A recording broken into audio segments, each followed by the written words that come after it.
स्वागत है। आप देख रहे हैं सुपरफास्ट 100। मैं हूं आपके साथ मैत्री त्रिपाठी और आपके साथ मैं हूं राकेश पांडे। चलिए खबरों की शुरुआत करते हैं। बात सबसे पहले दिल्ली की। दिल्ली में बीजेपी की सरकार बन सकती है। एक अंग्रेजी अखबार में छपी खबर के मुताबिक उपराज्यपाल नजीब जंग ने राष्ट्रपति को भेजी अपनी रिपोर्ट, बीजेपी को न्योता देने की सिफारिश की। खबरों के मुताबिक उपराज्यपाल ने रिपोर्ट में लिखा है कि बीजेपी को बहुमत हासिल करने का मौका दिया जाना चाहिए। इसके बाद राष्ट्रपति प्रणब मुखर्जी ने राय जानने के लिए यह रिपोर्ट गृह मंत्रालय को भेजी है। अखबार में छपी खबर के मुताबिक बीजेपी सरकार बनाने के हक में है और वहीं कई विधायक चुनाव नहीं चाहते हैं। लिहाजा हो सकता है कि गृह मंत्रालय एलजी की रिपोर्ट पर मुहर लगा दे और बीजेपी को सरकार बनाने का न्योता मिल सकता है। वहीं कांग्रेस ने उपराज्यपाल की रिपोर्ट पर विरोध दर्ज कराते हुए जल्द चुनाव की मांग की है। मुकेश शर्मा ने कहा कि दिल्ली की जनता चुनाव चाहती है। दिल्ली में किसी दल को बहुमत नहीं है। दिल्ली में चुनाव होकर नई दिल्ली को निर्वाचित सरकार मिले और महामहिम नजीब जंग जी को बजाय दिल्ली को अनिश्चितता के वातावरण में धकेलने के दिल्ली का भविष्य तय करना चाहिए और दिल्ली को जल्द से जल्द चुनी हुई सरकार मिले जिससे कि दिल्ली की आम जनता का भला हो सके। आज शिक्षक दिवस है। शिक्षक दिवस के मौके पर प्रधानमंत्री देश भर के स्कूली बच्चों को संबोधित करेंगे। पीएम का भाषण टीवी और रेडियो के जरिए देश भर में प्रसारित किया जाएगा। मोदी आज शाम दिल्ली के तकरीबन 1000 स्कूली बच्चों से रूबरू होंगे और इसी दौरान उनका भाषण भी होगा। पीएम का यह कार्यक्रम 3 बजे से लेकर शाम 4:45 बजे तक होगा। देश के करीब 18 लाख सरकारी और गैर सरकारी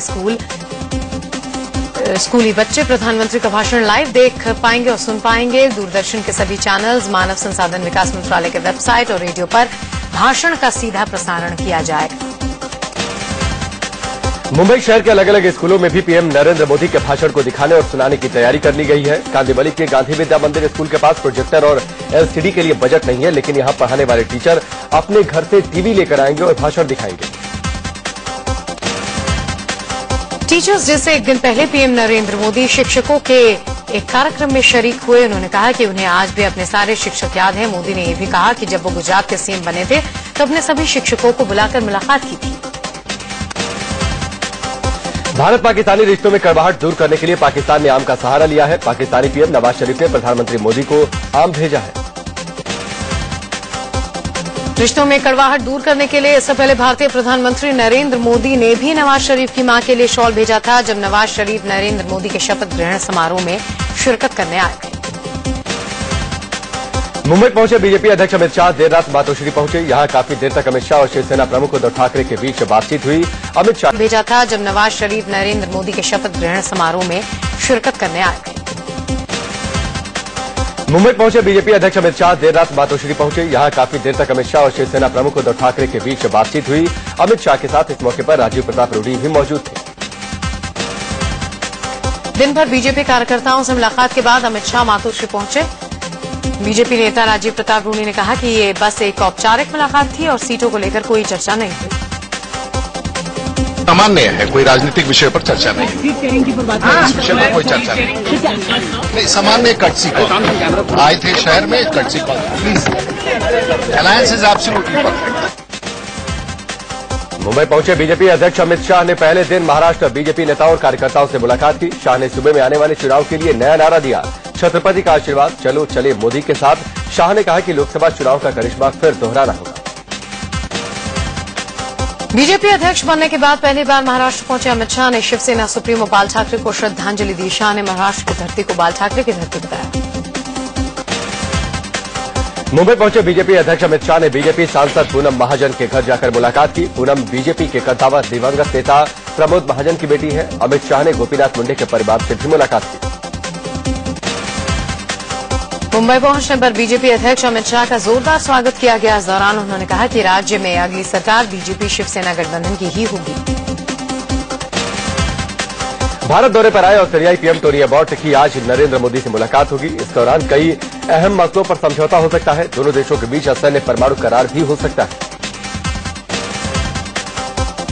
कांग्रेस उपाध्यक्ष राहुल गांधी के अमेठी दौरे का आज दूसरा और आखिरी दिन है। राहुल आज सुबह मुंशीगंज इलाके में जनता दरबार लगाएंगे और लोगों की समस्याओं से रूबरू होंगे। आज वो कांग्रेस कार्यकर्ताओं से भी मिलेंगे।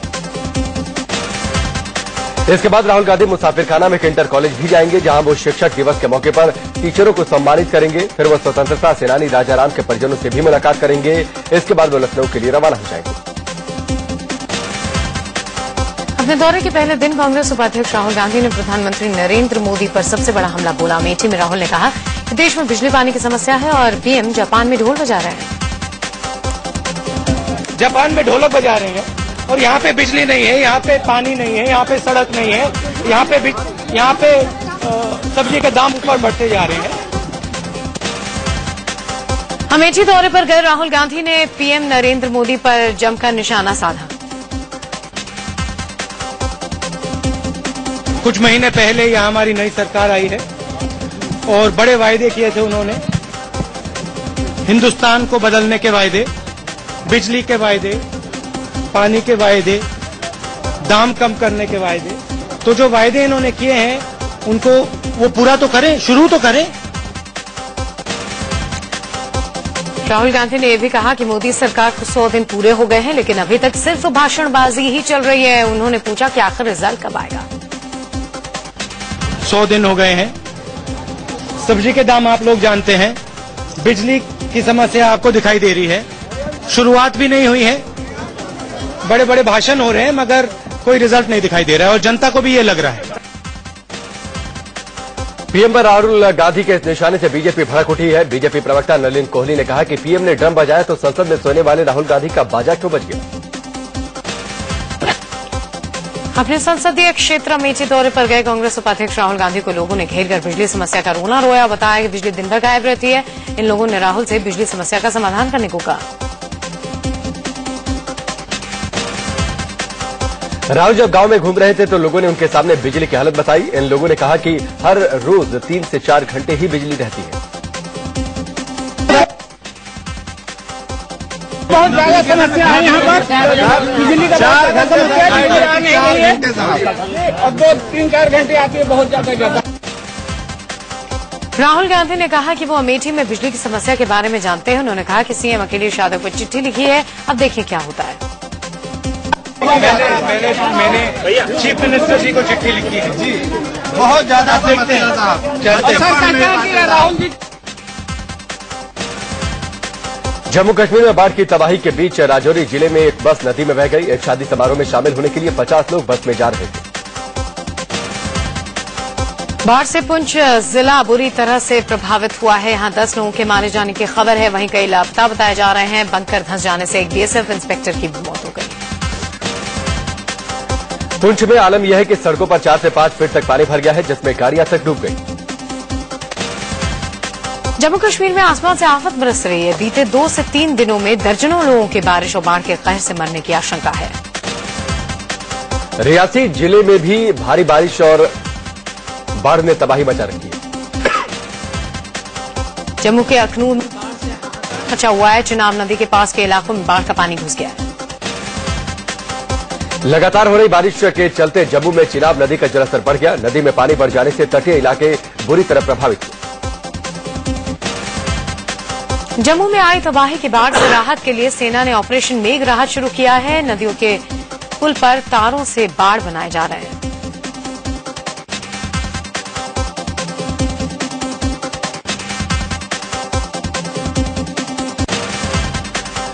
जम्मू कश्मीर में बाढ़ के हालात को देखते हुए आज से होने वाले अपने दौरे को केंद्रीय गृह मंत्री राजनाथ सिंह ने टाल दिया है। उन्होंने मुख्यमंत्री उमर अब्दुल्ला से बात भी की। वहीं जम्मू कश्मीर में बाढ़ के प्रकोप और बारिश की वजह से वैष्णो देवी यात्रा पर रोक लगा दी गई है। राजस्थान के जोधपुर के पास एक उफनती नदी में बस जा गिर गई। तेज बहाव की चपेट में आकर ये बस नदी में बहने लगी। गुजरात के सौराष्ट्र में नदी में आए अचानक बाढ़ के बीच 2 शख्स फंस गए। रेस्क्यू करने पहुंचे हेलीकॉप्टरों को भी काफी दिक्कतें आ रही थी। रस्सी के सहारे फायर ब्रिगेड का कर्मचारी धीरे धीरे नदी की तेज धारा के बीच उतरा, फिर रस्सी के जरिए इन दोनों को ऊपर खींचा गया। दिल्ली के सीमापुर इलाके में रेहड़ी से आम उठाने पर एक बच्चे की हत्या कर देने का सनसनीखेज मामला सामने आया है। मासूम की हत्या के बाद पूरे इलाके में तनाव पसर गया। लोगों के गुस्से को देखते हुए भारी संख्या में पुलिस बल तैनात कर दिया गया। दिल्ली के वेलकम इलाके में एक शख्स की चाकुओं से गोदकर हत्या कर दी गई। घर वालों ने ससुराल वालों पर आरोप लगाया है। दिल्ली के मानसरोवर पार्क इलाके में निर्माणाधीन इमारत में एक महिला की लाश मिलने से हड़कंप मच गया। पुलिस रेप की कोशिश के दौरान हत्या का शक जता रही है। दिल्ली के वसंत विहार इलाके में एक नाबालिग लड़के पर 5 साल की मासूम से रेप का आरोप लगा है। आरोपी नाबालिग है और पीड़ित बच्ची का रिश्तेदार भी। गुरुवार की रात उसने वारदात को अंजाम दिया। यूपी के इटावा में बीएससी की पढ़ाई करने वाली छात्रा को अगवा करने का मामला सामने आया है। इटावा के बकेवर इलाके में हुई अपहरण की इस वारदात के बाद पीड़ित परिवार सख्ते में है। परिवार वालों ने नामजद मामला दर्ज करवाया। यूपी के जौनपुर में सिंगरा मऊ के पास हथियारबंद बदमाशों ने एक व्यापारी के सिर में गोली मारकर उससे 2200 रुपए और मोबाइल लूट लिए। सुभाष गौतम नाम के इस व्यापारी को अस्पताल में भर्ती कराया गया है। यूपी के मिर्जापुर में कोतवाली परिसर के अंदर बने महिला थाने में एक दारोगा शराब पीते कैमरे पर पकड़े गए। इस पुलिस वाले ने जैसे ही कैमरा देखा रोब में आ गया। कैमरे में शराब पीते कैद होने के बाद भड़के दारोगा ने कैमरा छीनने की कोशिश की थी। इसके बाद वे थाने से बाहर आ गए। पश्चिम बंगाल के मामला में तृणमूल कांग्रेस और कांग्रेस कार्यकर्ताओं के बीच जमकर हिंसक झड़प हुई। हालात को बेकाबू होता देख पुलिस को फायरिंग तक करनी पड़ी।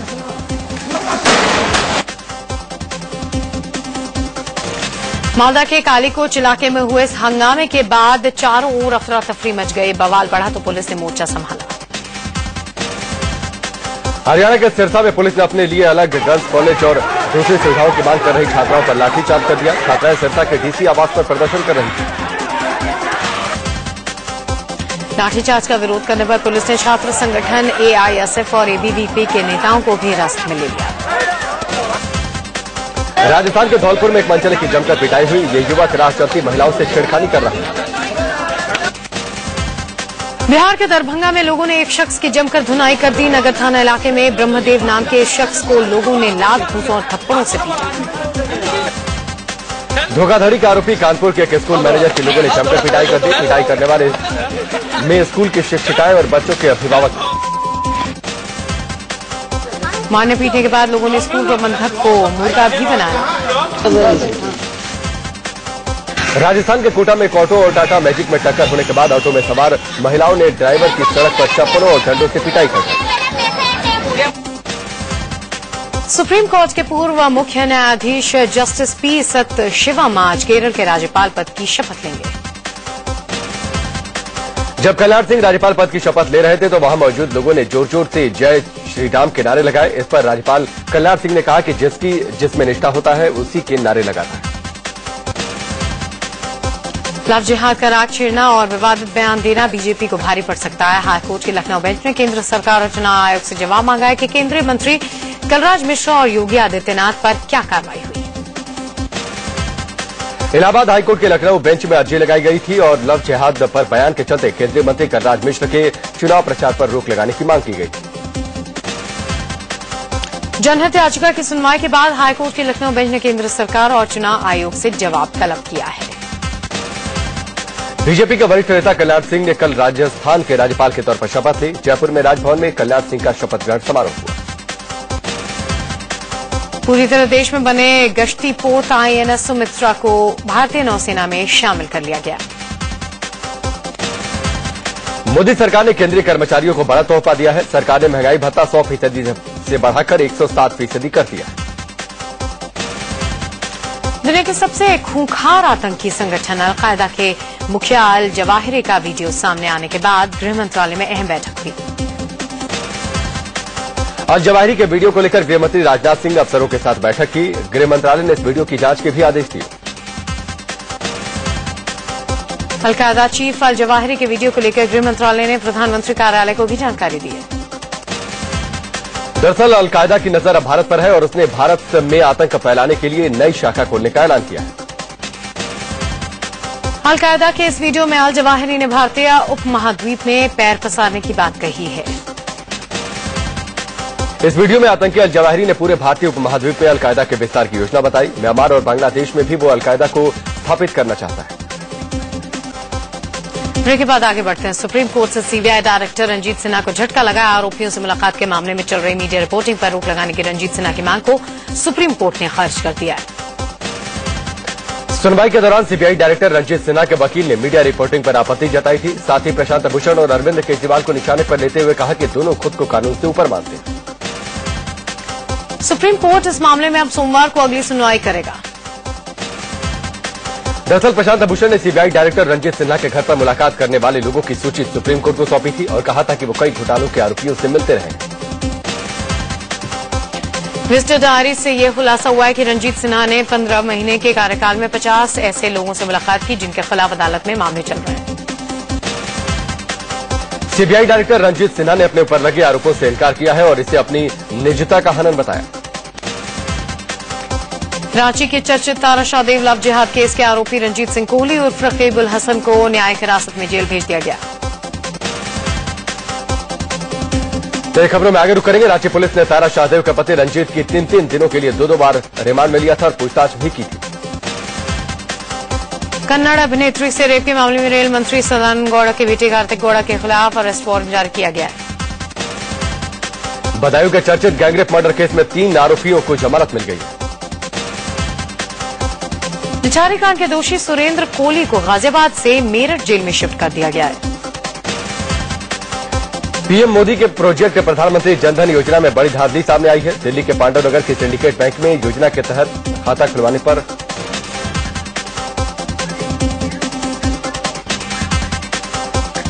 खुद को सोशल वर्कर बताने वाला नासिर मलिक नाम का एक शख्स बैंक की पासबुक पर अपनी फोटो छपवाकर खाता खुलवाने के नाम पर लोगों से 500 रुपए वसूल रहा था। झारखंड के गढ़वा में 3 लाख का इनामी माओवादी गिरफ्तार किया गया है। जितेंद्र कोरबा नाम के इस माओवादी को रंका इलाके से शिकंजे में लिया गया। हरियाणा के सिरसा में स्टेट बैंक के नजदीक खड़ी बोलेरो गाड़ी से 14 लाख रुपए चोरी हो गए। गुजरात के जूनागढ़ में गिरनार जंगल के पास कभी कभार दिखने वाले जानवर रेंटल को पकड़ा गया। वन विभाग की टीम ने इसे काफी मशक्कत के बाद पिंजरे में कैद किया। जूनागढ़ के गायत्री मंदिर और बागेश्वरी मंदिर में भक्तों की भीड़ लगी थी। उसी वक्त जंगल से निकलकर उसने उन पर हमला कर दिया। दिल्ली पुलिस के चलाए चालान अभियान में चौंकाने वाला सच सामने आया। एक दिन में दिल्ली के अलग अलग इलाकों से पुलिस ने चोरी की गई 32 गाड़ियां पकड़ी।